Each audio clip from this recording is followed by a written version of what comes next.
My name is Heather. I am 25 years old. I live in a small town in Chicago. When I was young, I wanted a happy life. I wanted to get married. I wanted 1 or 2 children. I wanted a house and a good man. I thought love was easy, but I was wrong. I met Harry when I was 22. He was 24. We met at a friend's party. He asked for my phone number. I gave it to him. The next day, he sent me a message. He asked, "Do you want to meet for coffee?" I said, "Yes." We met in town. We talked for a long time. I liked him. After that, we saw each other many times. He made me laugh. He gave me flowers. He called me every night. After 6 months, I told him, "I love you." He said, "I love you too." I believed him. We were together for 1 year. I worked at a gift shop. Harry worked at a car repair shop. We didn't have much money, but I was happy. Then something changed. One day, I felt sick. I thought I had a cold, but the next day I felt sick again. My best friend Anna said, "Maybe you are pregnant." I said, "No, I don't think so," but I was not sure. I bought a test. I waited. The test showed I was pregnant. I was shocked. That night, I went to Harry's apartment. I looked at him and said, "I have a news." He asked, "What is it?" I said, "I am going to have a baby." He was quiet. He looked at the floor. Then he said, "Are you sure?" I said, "Yes, I did a test. I am sure." He said, "This is not a good time. I am not ready to be a father." My heart broke. I said, "But we love each other." He said nothing. He just said, "I need time to think." That night he did not kiss me. I could not sleep. In the morning he left early. He said, "See you later." But I knew something was wrong. After that, he stopped calling me. He stopped answering my messages. He didn't want to see me. One day I went to his apartment. I knocked on the door. He did not open it. I sent him one last message. He replied, "I can't do this. I'm sorry." That was the last time I heard from Harry. I sat on my bed and cried. I cried for hours. I could not believe it. I was pregnant and alone.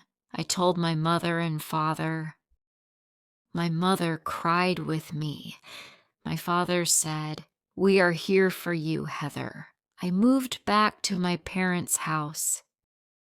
Every day I felt more tired. My stomach grew bigger. I went to the doctor. I saw my baby on the screen. I heard her heartbeat. I worked at the gift shop until the baby was born. One night, I had strong pain. My mother took me to the hospital. The nurse said, "You are going to have the baby tonight." I was scared. I held my mother's hand.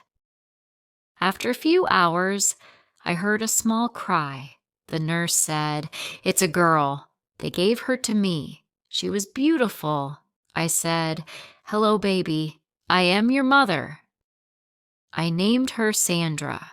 Sandra cried a lot. I was very tired. I did not sleep much. I changed her diapers. I fed her.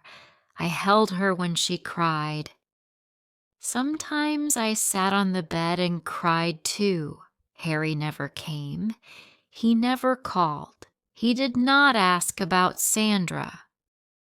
One day I saw him in park. He looked at me and said nothing. I wanted to shout. I wanted to ask, "How can you leave your baby?" But I said nothing. When Sandra was 5 months old, I went back to work. My mother watched her when I was working. I missed Sandra, but I needed the money. When I got home, I was tired. My back hurt, but my daughter needed me. I cooked dinner.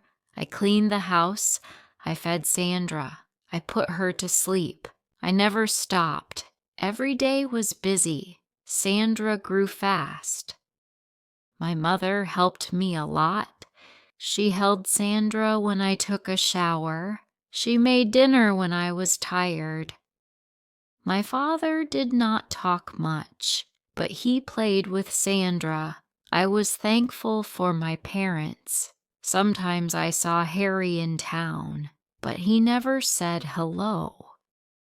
Money was a big problem. My job at the gift shop did not pay much. I bought only what we needed: baby food, diapers, and clothes. I did not buy clothes for myself. I wore old shirts. I did not care about how I looked. I only cared about Sandra. When Sandra was sick, I stayed home. My boss was not happy. He said, "You can't miss so many days." I said, "My baby needs me." He said, "Be careful. You need this job." I felt scared. I did not want to lose my job. I needed it for Sandra. Time went by. Sandra turned 2.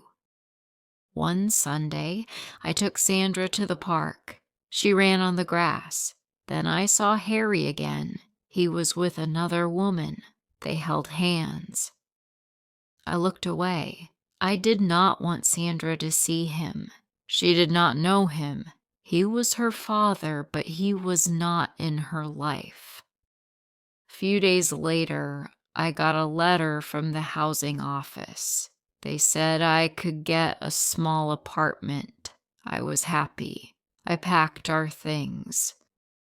My father drove us to the new apartment.